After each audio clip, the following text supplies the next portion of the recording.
Siemanko ludziska, z tej strony Kinga. Dzisiaj powiem wam parę rad na temat rysowania kredkami i w ogóle techniki, jaką powinno się do nich stosować. Te techniki będą najbardziej opracowane na kredkach Prismacolor, ponieważ je najdłużej znam.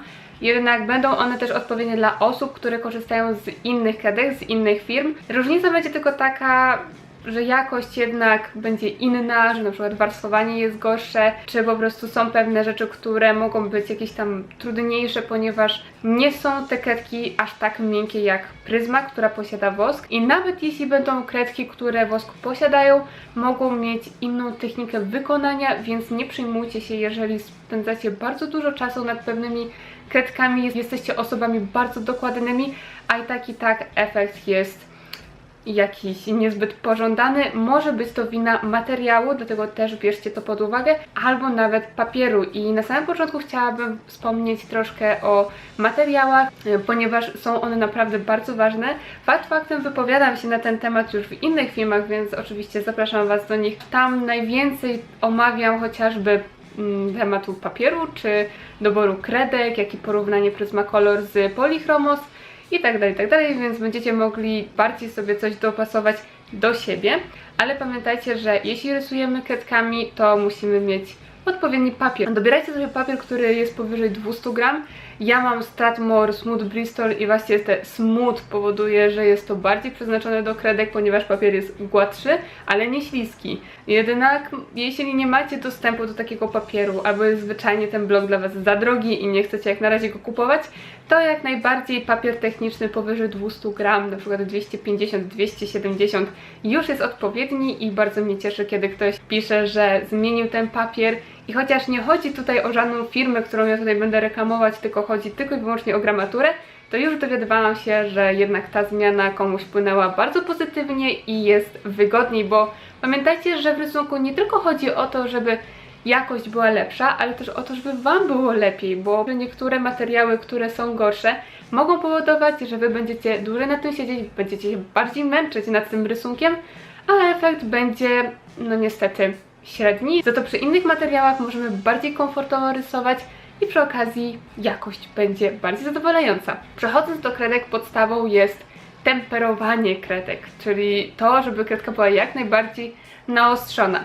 O wiele łatwiej jest to zrobić przy kredkach, które są twardsze. Jeśli macie kredki, no nie pryzmę, to wtedy możecie ostrzyć aż do samego takiego ostrego szpicu i jak najbardziej to może wpłynąć na jakość rysunku. Przy pryzmie jest to utrudnione. Niestety kredki są na tyle miękkie, że końcówka albo bardzo szybko wam się ułamie, albo w ogóle skruszy się już przy samym temperowaniu. Jednak dobór tego, czym temperujemy, też jest ważny. Ja próbowałam już chyba wszystkich metod i najbardziej sprawdziła mi się zwykła temperówka. Właśnie taka metalowa, najzwyklejsza, chyba wszędzie dostępna w każdym sklepie, nawet w supermarkecie. Oraz strugaczka na korbkę. Tutaj daję właśnie wam przykład takiej natemperowanej kredki Prismacolor. Jak widać nie ma ostrego czubka, ale tym już bardzo wygodnie się rysuje, więc no niestety coś za coś. Kredki naprawdę świetne, ale niestety się kruszą, więc jeśli macie drobne elementy do rysowania, możecie temperować do końca. Jeśli jednak mamy duży obszar do zakolorowania i ma być on gładki, wtedy nie korzystamy z ostrza, bo no to i tak nam się skruszy. Zanim jednak przechodzimy do kolorowania, wypełniania danej przestrzeni, najpierw trzeba pomyśleć o konturze. Ja nie mówię tutaj o szkicu, bo sam szkic dobrze jest na samym początku zrobić bardzo delikatny. Jeśli jednak tego nie potrafimy, to korzystamy z gumki chlebowej i delikatnie przecieramy nasz szkic, żeby po prostu nie przebijał, bo jednak ołówek zawsze będzie przebijać przez kredki i będzie wyglądać źle. Chyba że w danym miejscu ma być bardzo ciemno, to wtedy nie musimy się tym przejmować, szkic może być jak najbardziej wyrazisty, ale bardziej mi chodzi o jakąś skórę, na przykład jasne włosy, blond, to wtedy ten ołówek bardzo przeszkadza i on musi być delikatny. Jednak przy zmazaniu naszego szkicu, który jest delikatny, w pewnym momencie może być sytuacja, w której nie widzimy, gdzie mamy rysować i nie jesteśmy do końca przekonani, czy tam na pewno była ta nasza kreska. Dlatego polecam robić kontur kredką, nie żadnymi pisakami, nie żadnymi markerami, po prostu kredką. Jeśli mamy, załóżmy, zieloną bluzkę, to weźmiemy sobie jakąś jasną zieloną kredkę i zróbmy ten kontur właśnie kredką.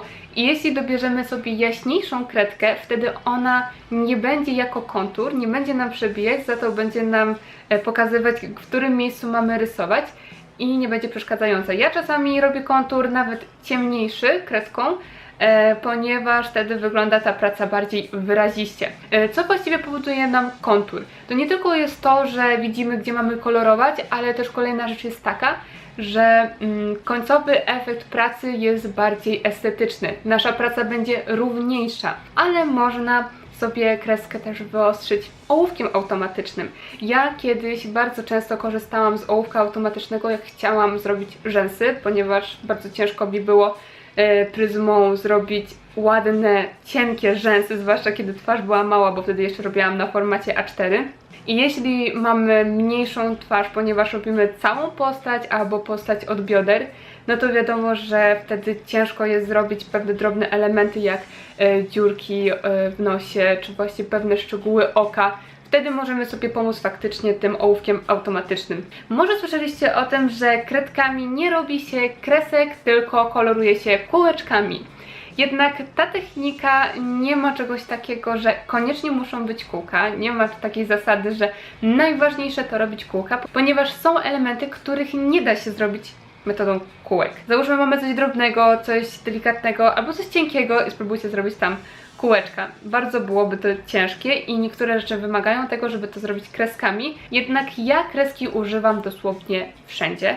I tak naprawdę lubię rysować kreskami, ponieważ jest to metoda o wiele szybsza, ale jest to zagrożenie dla osób, które są początkujące, ponieważ ktoś, kto nie ma jeszcze wprawy w rysunku, nie potrafi zbyt długo wysiedzieć nad rysunkiem, to kiedy rysuje kreskami, to robi zbyt duże odległości między tymi kreskami i później to widać. Później widać wszędzie te krechy i praca jest brzydka, zwłaszcza w miejscu, gdzie tych kresek nie powinno być, bo czasami chcemy dać jakąś fakturę, to jest ok, ale czasami coś ma być gładkie i widzimy kreski. To trochę nie pasuje, prawda?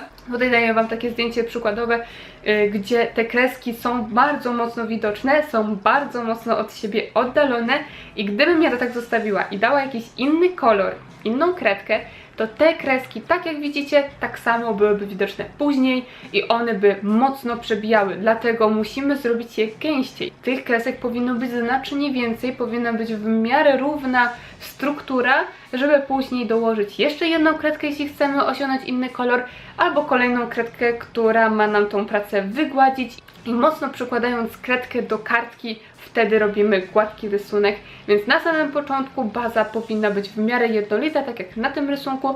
Nie jest ona dokładna, nie jest ona wszędzie taka sama, ponieważ widać pewne zabiegi różnych pociągnięć kredką, że ona różnie chodziła, prawda, była pod różnymi kątami i widać tutaj z pewnością te kreseczki. Jednak jest tu bardziej gęściej, bardziej jednolicie niż przy tych kreskach, które pokazałam Wam wcześniej.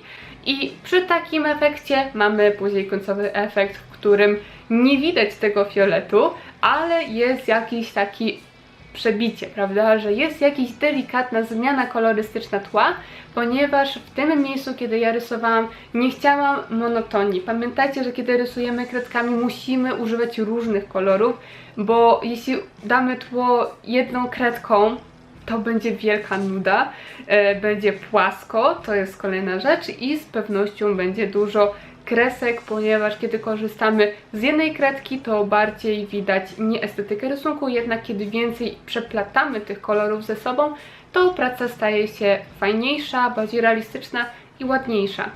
Kolejną radą jest to, że trzeba ustalić sobie, w jakiej kolejności kolorujemy. Czy to będzie od ciemnego do jasnego, czy od jasnego do ciemnego.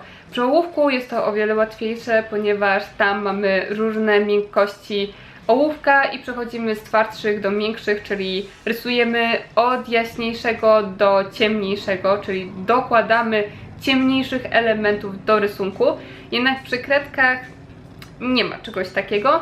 Nie można dodawać ciemnych elementów, ponieważ jeśli, załóżmy, będzie rysunek bardzo jasny, użyjemy jasnych kredek, a w pewnym momencie chcemy dać coś mocno czarnego, to nasza czerń będzie lekko szarawa, będzie mglista i będzie właśnie w takiej nieciekawej fakturze. Starajmy się robić tą bazę delikatną, którą ja wcześniej pokazałam przy tym fiolecie. Ją osiągamy w ten sposób, że rysujemy delikatnie, czyli bardzo słabo przykładamy tą kredkę do rysunku. Możemy to zrobić w taki sposób, że dokładamy różnych kolorów. Mało tego, taką warstwę bardzo łatwo jest zmazać gumką, czyli jeśli coś nam nie wyjdzie i coś nam się nie podoba, to możemy to zmienić i wtedy mamy jakby większą kontrolę nad swoim rysunkiem, a przy okazji takie delikatne przejścia pokazuje nam to, czy z pewnością chcemy mieć tutaj taki kolor, czy na pewno to będzie dobrze wyglądało i czy chcemy, żeby właśnie tutaj wystąpił taki kolor.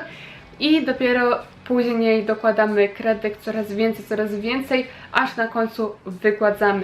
Dzięki temu można dać naprawdę dużo kredek, można sporo pomieszać kolorów. Tutaj pokazuję Wam przykład Lissina, jak kolorowałam jego skórę. Możecie właśnie zauważyć, jak delikatnie przykładam tą kredkę i cały czas robię to od ciemnego do jasnego, czyli tam, gdzie ma być cień, tam, gdzie te jego kostki, te mięśnie są właśnie w cieniu, to najpierw wzięłam od brązowej kredki i coraz bardziej przechodzę do tej jaśniejszej części.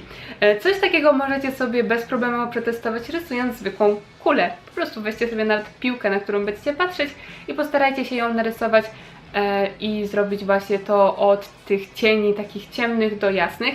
Na sam koniec chciałabym jeszcze powiedzieć o wykończeniu rysunku. Wrócę troszkę do tego, co mówiłam, że metoda kreski kółka. W moim przypadku czasami jest tak, że coś, co rysuję kreskami, na koniec wykańczam kółkami. Zdarza się sytuacja, w której konkretne kredki, są na przykład takie kredki, które ciężej się wygładza, na przykład niebieskie kredki, które mają taki fajny, szarawy odcień i one świetnie nadają się chociażby do nieba, a chcemy, żeby przecież niebo było gładkie, a nie jakieś kreskowate. Niestety przy tych kredkach jest naprawdę duży problem, żeby zrobić gładkość.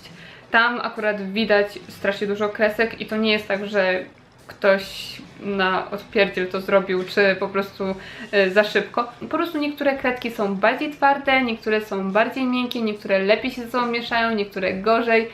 I tutaj akurat trzeba już kredki swoje poznać, trzeba wiedzieć, które kredki są takie, że nimi fajnie zrobić jakiś efekt, tymi lepiej zrobić niebo, tą lepiej wygładzić i tak dalej, ponieważ to przekłada się na tą jakość, kiedy nie chcemy, żeby coś było grudkowate i kreskowate. Więc ja lubię czasami robić w ten sposób, że coś rysuję kreskami, bo tak jest szybko, a dopiero później sobie wykańczam kółeczkami, tak żeby nie było tych kresek widać, żeby one były gdzieś tam takie bardziej rozmyte. A co do białej kredki, bo teraz tak sobie właśnie przypomniałam, kiedy zaczęłam mówić o tym wygładzaniu, o tym, że dajemy jakiś kolor, który nam tą pracę właśnie zrobi taką masełkowatą. Biała kredka z Prismacolor jest naprawdę niesamowita, jest tak mięciutka, jest tak fajną kredką, że aż chciałoby się, żeby inne kredki też były takie. Problem jest tylko z nią taki, że ona bardzo szybko się kończy, bardzo szybko schodzi, jest o wiele miększa niż inne kredki i można oczywiście z niej korzystać do wygładzania, ale może spowodować, że nasz rysunek będzie aż za jasny. Pamiętam, jak kiedyś robiłam skórę i właśnie to, co wcześniej powiedziałam, że czasami skóra może być za jasna i może się nie zgadzać z tłem. No właśnie to było to, że używałam białej kredki.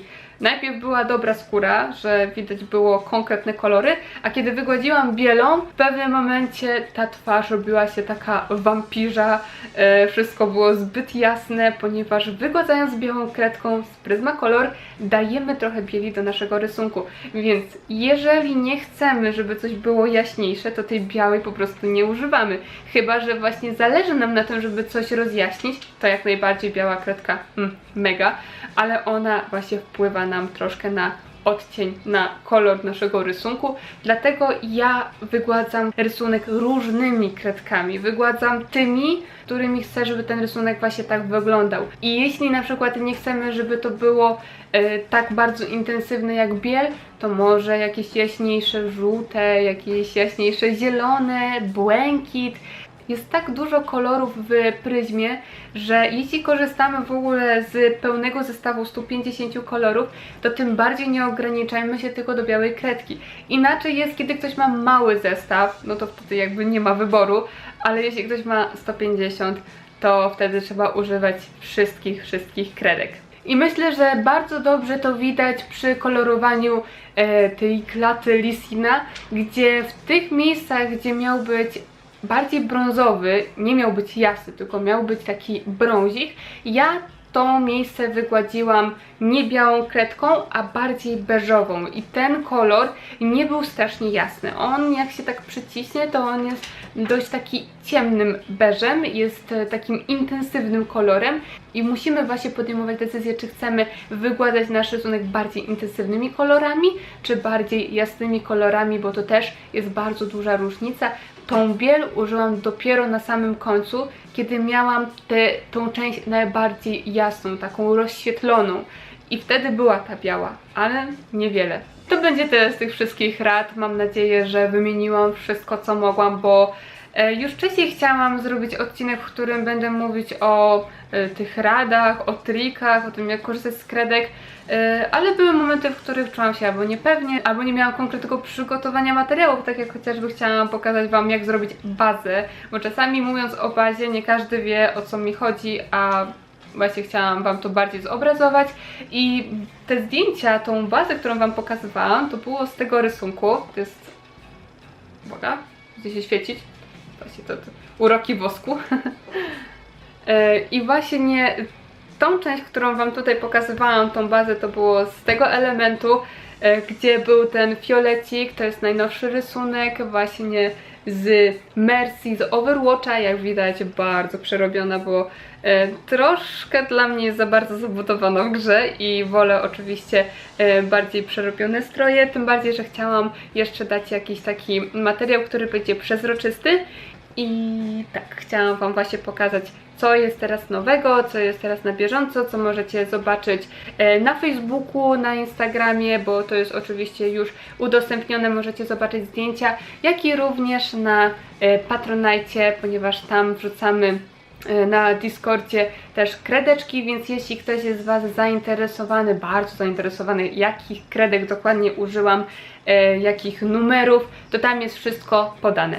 Przy okazji wpadnijcie jeszcze na Twitcha, ponieważ cały czas streamujemy każdego dnia po godzinie 17 i to będzie chyba tyle z tych wszystkich reklam. A, oczywiście dajcie lajka i zasubskrybujcie z dzwoneczkiem.